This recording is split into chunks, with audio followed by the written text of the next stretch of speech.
La idea es que para hacer una prueba correctamente tenemos que tener una muestra adecuada. La mayoría de los errores diagnósticos o de los estudios, especialmente cuando no son concluyentes, cuando tenemos, no amplificó, cuando tenemos varios temas, se dan porque o no se seleccionó la prueba adecuada o no se administró la muestra adecuada, ¿no? O porque la muestra no se recolectó en condiciones adecuadas, ¿no? Por ejemplo, pasa mucho en genética no precisamente reproductiva, en pacientes de genética que a todos les piden examen, ¿no? Entonces tienen resultados no concluyentes, pues es que tal vez el examen no era la prueba adecuada que necesitaba ese paciente, ¿no? Y entonces después te están pidiendo otro estudio y otro estudio, y entonces es cuando genéticas se empieza a volver muy caro y se empieza a volver una especialidad muy cara. Y la mayoría de estos temas, pues se pueden aterrizar uno, por supuesto, con asesoramiento genético, ¿no? Todos los estudios de laboratorio, de cualquier laboratorio, un laboratorio de genética o no, tienen un estándar de oro. Y ese estándar de oro, pues también es un arma de doble filo. Y ese estándar de oro puede ser muy peligroso, ¿no? En los inicios, realmente cuando se introducen nuevas pruebas, ¿qué sucede? La nueva prueba es despreciada. PD lo vivió con COVID saliva. Nosotros fuimos el primer laboratorio en México que usó COVID en saliva, y pues por supuesto nos decían los otros laboratorios, nos lo decían muchos médicos, y prueba no sirve, ¿no? Cuando yo me apego a un estándar de oro, pues limito la innovación. Y el uso de la misma, para nosotros, basta COVID, está limitado por la educación del sector. Es decir, si las personas que recomiendan esas pruebas no conocen las nuevas pruebas o la modernidad de las nuevas pruebas, pues la nueva prueba nunca va a funcionar, ¿no? Nos pasa mucho en el salto de prueba comprobatoria en IPT, ¿no? En test prenatal invasivo, nos pasa mucho compitiendo contra el QFPCR, ¿no? Ya se puede hacer por NGS, ya se puede hacer otras cosas, entonces obviamente está limitado por la educación del sector, ¿no? El estándar, pues muchas veces se limita a que los parámetros de la prueba son distintos. Por ejemplo, para discapacidad intelectual, pedir cariotipo contra pedir microarreglos, contra pedir NGS, pues estás hablando de cosas totalmente distintas. Y en realidad no hay un punto de comparación. Y obviamente, pues que los conceptos estadísticos no son entendidos por toda la gente, ¿no? Otra vez, para nuestra basta COVID, pues obviamente nos hablaban mucho de cuál es la confiabilidad, ¿no? Y confiabilidad, pues en realidad no es un parámetro estadístico. Entonces, pues bueno. Y las ventajas de tener un estándar de oro es que obviamente asegura que pueda o no tener parámetros bioestadísticos en referencia a ese estándar una nueva prueba, ¿no? ¿Por qué les estoy hablando de esto? Pues porque evidentemente uno de los objetivos o de la visión en genética, que es una visión que al final está siendo traicionada muchísimo por el tema de cómo funciona la genética, es que la idea es innovar en pruebas. Curiosamente, en ciertas especialidades, la mayoría de la oferta de las pruebas de genética es la misma en cada laboratorio. Entonces, bueno, la doctora Pamela en la primera clase, hace como un mes y cacho, habló ligeramente de niveles de compactación del DNA. Entonces lo vamos a aterrizar con el estudio, ¿no? Y yo siempre a los pacientes les pongo esta analogía de los archiveros. Los cromosomas, aquí tenemos un cromosoma, es un archivero. donde está guardada la información genética. Entonces, hacer un cariotipo equivale a que tú abras la puerta de la oficina y te asomes y veas los archiveros. Entonces, puedes contar los archiveros, puedes saber si a ese archivero alguien le sacó un cajón completo, puedes ver si los cajones de los archiveros están intercambiados, pero como no puedes entrar, solo abriste la puerta y estás afuera, pues no te puedes meter a buscar ningún código, ¿no? Fish, a lo mejor es que digas, bueno, aquí dice que en la carpeta de la J a la K están ahí, existe. Y entonces, si le vamos haciendo zoom a ese cromosoma, nos vamos acercando al DNA y a los pares de bases, ¿no? Entonces, por ejemplo, tenemos primero que podemos ver los libros, que aquí adentro hubiera libros, podemos ver las carpetas, podemos ver las hojas, podemos ver el párrafo y al final podemos ver las letras, ¿no? Y entonces, pues tenemos pruebas en los que podemos ver letras, en los que podemos ver párrafos y en los que podemos ver cosas muy específicas del DNA. Pero yo tengo que saber qué estoy buscando. Porque si yo no sé qué fui a buscar y no tengo un patrón de referencia, ¿cómo puedo saber que está correcto? Es como si yo los mando a buscar en un libro palabras de japonés y les digo que necesito que me digan si está correcto. Entonces, la cantidad de personas que hablamos japonés aquí, pues seguramente equivale a 0. Nadie habla japonés, ¿no? Seguramente equivale a 0. Y entonces, la única manera que tendríamos de poder decir si lo que está escrito en este libro está correcto o no, es si tú me das un libro con el cual comparar.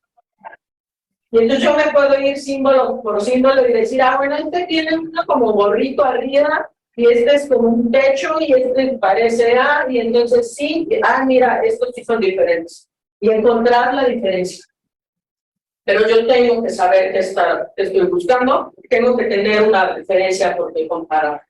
Y justamente en la mayoría de los estudios de genética, yo tengo que tener una referencia contra la que tengo que estar comparando. Vamos con el más elemental, el cariotipo. El cariotipo es un estudio de cromosomas. Acuérdense, equivale a que yo me asome sin entrar a la oficina y vea los archiveros. Puedo ver pérdidas, puedo ver ganancias completas o segmentos grandes.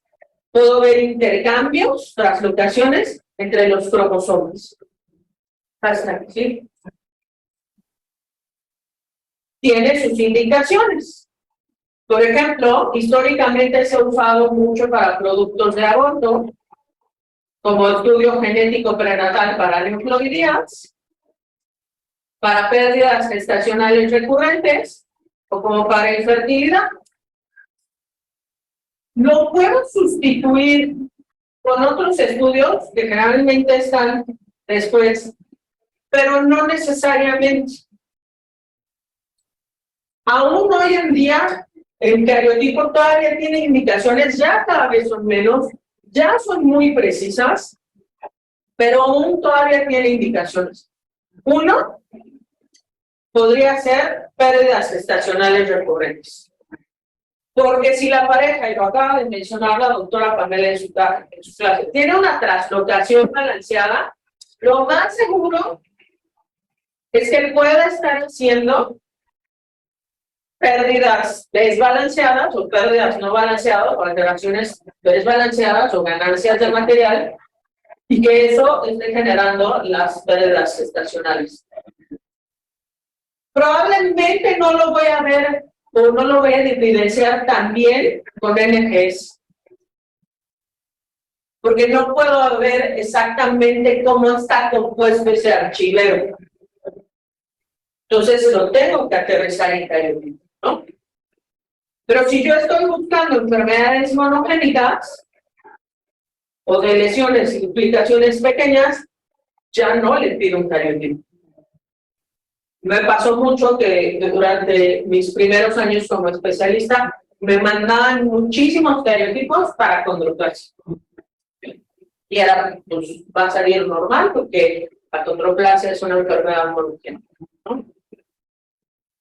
Cuando yo tengo rearreglos cromosómicos complejos que tienen pérdidas mínimas o que no tienen pérdidas o ganancias de material, puedo ver cómo están esos cromosomas.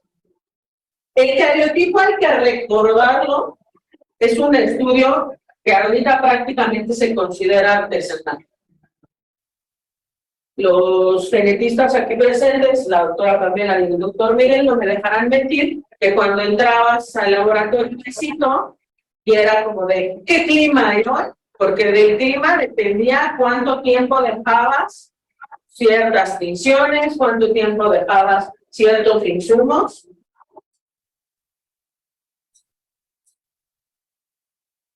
Y entonces, pues, es operador dependiente. Se requiere que la muestra se cultive y que crezca, lo cual significa que yo necesito una muestra de cierta calidad.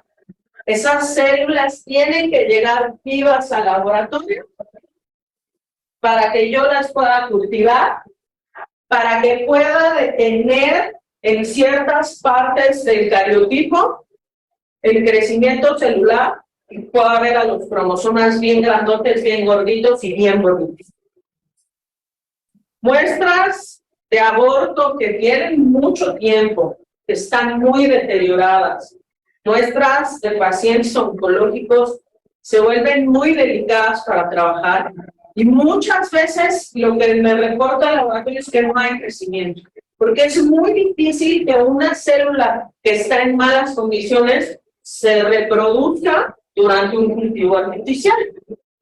Entonces, para ese tipo de muestras hay otras opciones. Por eso yo para un producto de aborto, pues por supuesto que prefiero hacer secuenciación o microarreglos. Porque tengo más posibilidades de que en esa muestra se evidencie algo que para cariotipo me salga que no creció, que no hubo desarrollo. Es operador dependiente.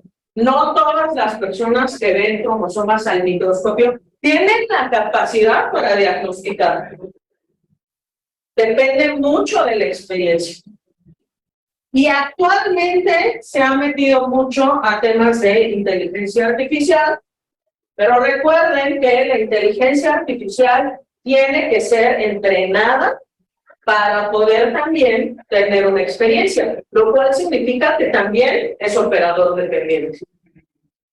Y número de células dependiente. Si la persona que está leyendo un cariotipo lee 2 células, no hay forma en que me garantice que me descarga un mosaico.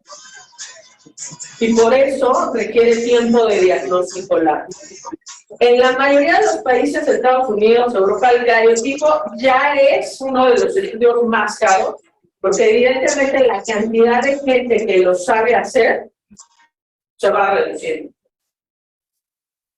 En México es un estudio que todavía se hace mucho y toma tiempo, ¿no? Entonces, estos ya están ordenaditos por pares,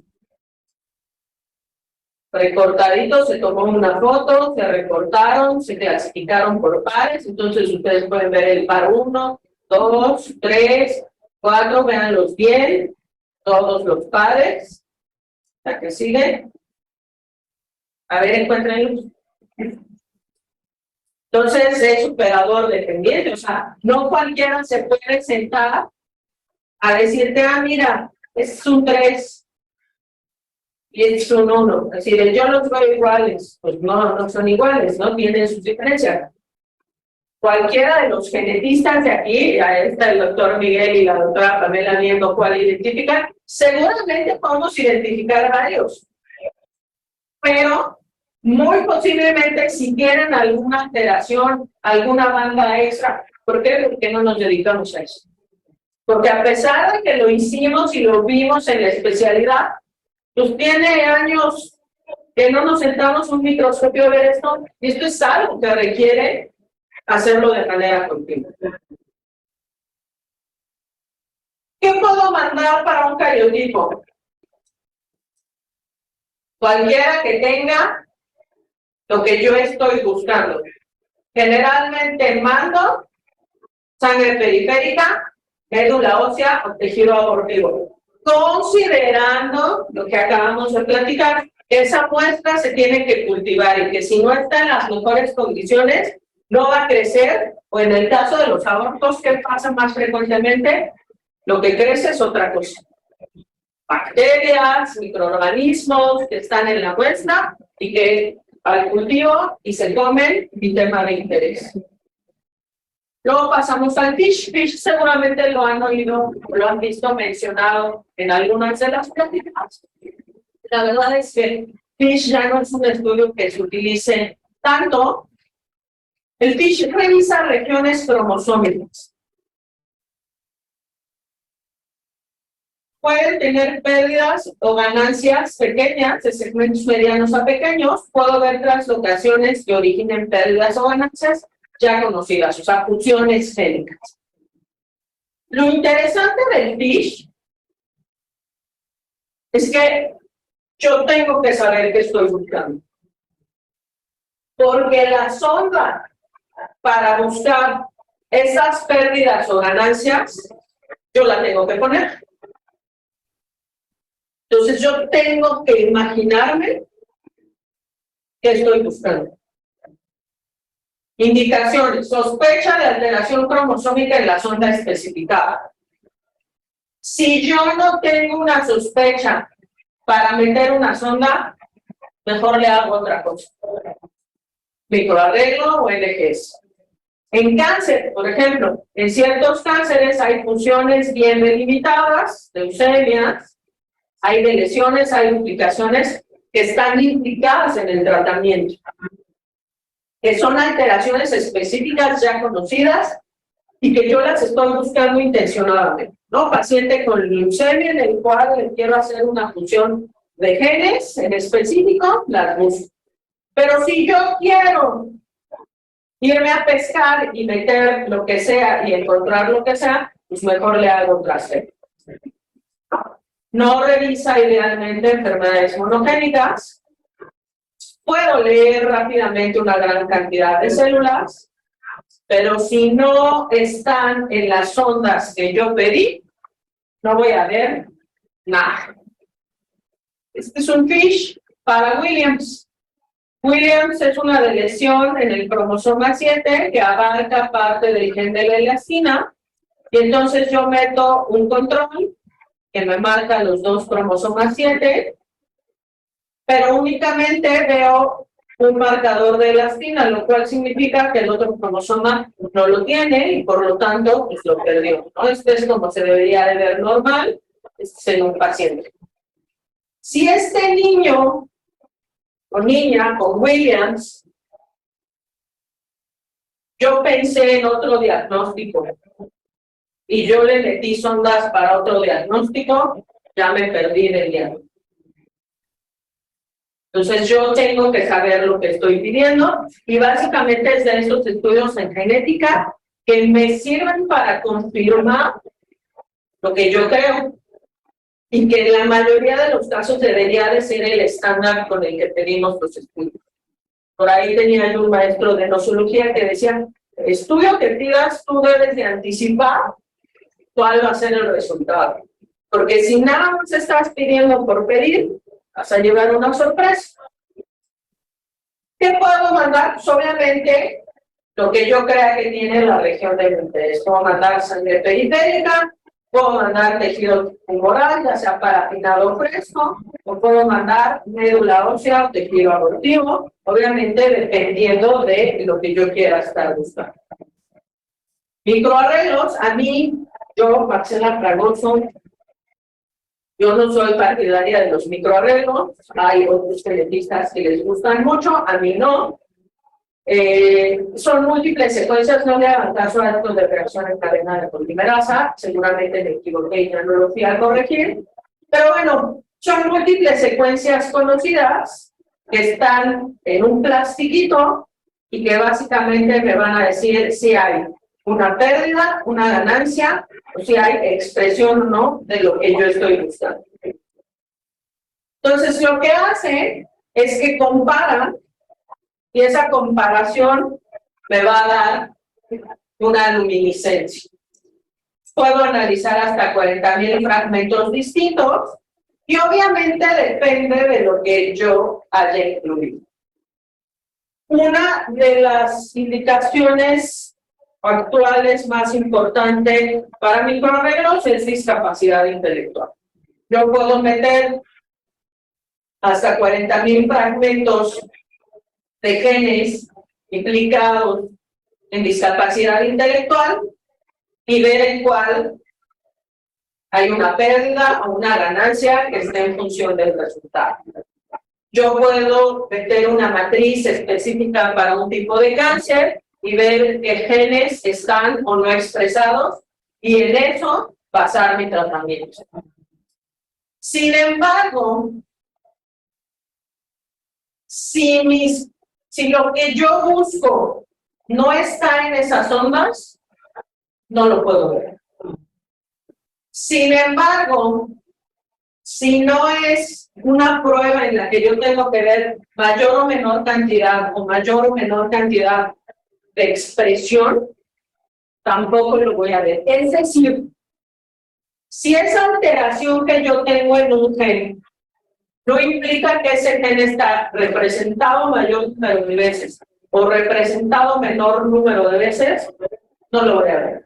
Si el tipo de mecanismo de lesión que tiene ese gen, o sea, si la forma en que está alterada ese gen es diferente a mayor o menor, no lo voy a ver. Como les comenté, hay muchas ya microarreglos comerciales para discapacidad intelectual, autismo, hiperactividad, pérdida gestacional recurrente, se les llama CNVs. A mí la verdad es que no es un estudio que me fascine, realmente yo no lo ofrezco. Así se ve, digamos que es alguno de estos. Amarillo, si la expresión está igual que la referencia, si la cantidad está igual que la referencia, rojo si está menor, verde si está mayor, gris si no amplificó, y pues después el rollo es interpretar todo esto, ¿no? Entonces, pues evidentemente también necesito un software que me ayude a interpretar. Tipos de muestra, lo mismo. Que tenga mi región de interés, puedo mandar sangre periférica, puedo mandar tejido tumoral, paratinado fresco, médula ósea, tejido abortivo, etc. MLPA. MLPA es una técnica que utiliza la amplificación. En este caso, cuando hablamos en genética de amplificación, no hablamos de hacer más grande, sino de hacer más número de copias. Amplificación en genética siempre va como sinónimo de multiplicación de varias regiones conocidas. Entonces, tengo una sospecha de la alteración cromosómica o la alteración génica y puedo meter genes en la zona especificada. Puedo hacerlo por cáncer, por ejemplo, pero pues evidentemente, como la mayoría de las pruebas genéticas, si no está incluido en el diseño, no me sirve. No puedo ver reordenamientos cromosómicos, no puedo ver necesariamente mutaciones puntuales, o sí, si vienen en el diseño, puedo ver de lesiones si vienen en el diseño, o puedo ver inserciones si vienen en el diseño. Se utiliza mucho para el disfrágil, para Prader-Willi, para Duchenne, para algunas aneuploideas, y al igual que PCR, necesito una forma de evidenciar esa multiplicación que yo hice de manera artificial. Entonces, pues, un MLPA es un cuerpo PCR. Entonces, pues yo aquí estoy, este es de Duchenne. Yo aquí tengo los pacientes y yo aquí tengo los exones que estoy buscando, ¿no? Y en donde no se pinta una rayita, pues es todo lo que me falta, ¿no? Entonces, evidentemente este es comparativo con alguien que tenga todo, que yo pueda ver cuáles son los que me faltan, ¿no? Y aquí voy contando piquitos, y esos piquitos los tengo que comparar contra alguien que no tenga esa enfermedad. Lo mismo, ¿qué puedo mandar? Pues lo que yo quiera, siempre y cuando estoy segura de que contiene lo que yo estoy buscando. PCR. PCR es el método por el que nosotros en el laboratorio amplificamos, y acuérdense que cuando hablo de amplificación, hablo de multiplicación, lo que sea. Una o algunas regiones pequeñas, y después requiero una subtécnica que evidencie el resultado, ¿no? PCR se puso muy de moda ahora con COVID, y todo el mundo pedía PCR, todo el mundo hablaba de PCR, y entonces, por ejemplo, la de COVID, ¿qué es? Pues es amplificar regiones genéticas o genes específicos del virus de COVID, y después, con una subtécnica, en este caso era RT, evidenciar que están o que no están. Entonces, igual, yo tengo que saber qué estoy buscando, amplifico, o multiplico la zona en cuestión e identifico si está o no está contra una referencia. Si no está en el diseño, no lo puedo ver, y generalmente se utiliza para presencia o ausencia de genes específicos que esté yo buscando, de mutaciones específicas que yo esté buscando y que pueden ser familiares, ¿no? Necesito una técnica posterior que la mayoría es por fluorescencia o puede ser por electroforesis. COVID. Y entonces yo buscaba el gen N, el gen S, el gen ORF1AB, los multiplicaba, y si estaban presentes, la curva iba a subir. Si no estaban presentes, se iba plano. Entonces, siempre en PCR necesito una técnica secundaria que evidencie lo que yo busqué multiplicar. Este es electroforesis, ¿no? Igual, en este caso, tengo una referencia que está en 118 y algunos tienen una referencia en 95. Puede ser que yo esté buscando quién tiene este corte o que esté buscando quién no lo tenga, dependiendo del diseño de mi experimento. Igual, electroforesis, yo dejo que lo que amplifique o lo que multiplique varias veces corra en este gen de electroforesis y lo comparo con una referencia, que en este caso es una referencia que me da el número aproximado de pares de bases, y veo si tiene o no la llegada al número de pares de bases que yo quiero o no, dependiendo de cómo y para qué diseñé mi estudio. Ahora, no, ahí no vamos. Atrás, no sé dónde vamos. Más atrás. Más atrás. Más atrás. Ahí. Y este es UFPCR. UFPCR se ha utilizado mucho tiempo como prueba confirmatoria para el test prenatal no invasivo. Nosotros ya hacemos secuenciación. Pues aquí compara la cantidad o la representación de marcadores por cromosoma. Y en este caso, pues todos están muy homogéneos. Y entonces yo puedo determinar si tiene más representación, como para decir que tiene trisomía de un cromosoma. Igual que puedo mandar pues, lo que yo quiera, siempre y cuando contenga mi región de interés. La secuenciación, ya entrando en tema de secuenciación, imagínense que ya entramos a esa oficina donde están los archiveros, ya abrí uno de los cajones, ya saqué un folder, ya estoy leyendo las hojas. Y ya estoy viendo esas hojas. Y entonces lo que hago es amplificar o multiplicar una región pequeña y la comparo con una referencia.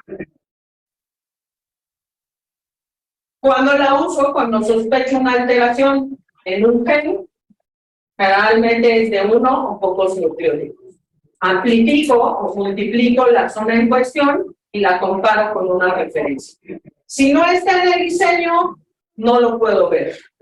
Presencia o ausencia de genes y requiere una referencia conocida. Entonces, esta es una secuenciación Sanger, esto es una gráfica que se llama electroferograma. Entonces, cada color representa una letra y mi referencia está aquí arriba, ¿no? Entonces, aquí me dice, aquí tienes algo que no se pudo leer bien. Aquí sí tienes una T, rojo, azul, es una C, y aquí hay es una A, pero también tiene negro, entonces pudiera ser una G. Entonces aquí hay que revisar. Si yo no conozco la referencia, jamás voy a poder identificar si es lo que estoy buscando o no. Nosotros en genética utilizamos muchas bases de datos que tienen referencias. Esas referencias han sido sacadas de muestras de varias poblaciones con el objetivo de saber cuándo un cambio me origina una enfermedad y cuándo un cambio no me origina una enfermedad. Es muy importante que las referencias que nosotros usamos y las bases de datos que nosotros usamos estén actualizadas. Y que no solo estén actualizadas en función a todo el número de poblaciones. ¿Qué pasa mucho? Muchos de los estudios que me dicen cuando un cambio confiere un riesgo para tal o cual enfermedad o me confiere tal enfermedad, están hechos en población caucásica, no están hechos en latinos, no están hechos en mexicanos, y por lo tanto yo no sé si esa referencia es consistente para mi población. Por eso es importante que cada una de las poblaciones tenga sus propias referencias.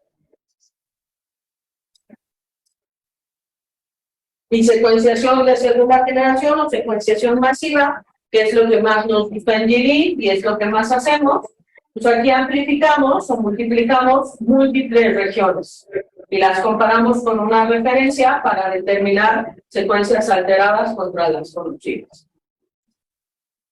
Evidentemente no se pueden ver otras alteraciones que no incluyan en el diseño. Por ejemplo, tenemos secuenciación masiva para ver cromosomas, que es la que usamos en PGTA, o tenemos secuenciación masiva para ver genes de epilepsia.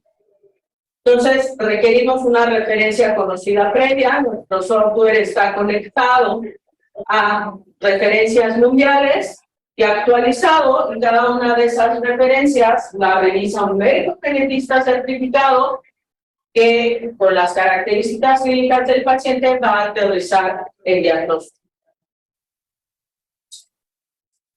Yo puedo hacerla para cromosomas, para paneles génicos, para exoma, para genoma, o para aquello que se me ocurra, siempre y cuando mi diseño y mi muestra tengan las regiones que a mí me interesan. Entonces, ¿cómo envío mis muestras y qué condiciones? Y este tema es también muy importante. El laboratorio es quien les tiene que decir a ustedes, médicos, cómo enviar una muestra. Siempre que ustedes quieran enviar una muestra, el laboratorio tiene que incluir cuánto de muestra, en qué tubo va esa muestra, qué agregados lleva esa muestra y en qué condiciones va la muestra. Pasa mucho, por ejemplo, es que yo mandé un tejido abortivo que obtuve el viernes, pero pues lo mandé por paquetería comercial y llegó el miércoles, y pues obviamente llegó echado a perder, con crecimiento bacteriano, y es una muestra en la cual pues, ya no puedo trabajar. Entonces, siempre es importante que cada laboratorio con el que ustedes trabajen tenga un equipo de logística que les diga cómo y que les dé sugerencias de por dónde o con qué proveedor mandar esa muestra. Pues bueno, no sé si, parece que sí había preguntado.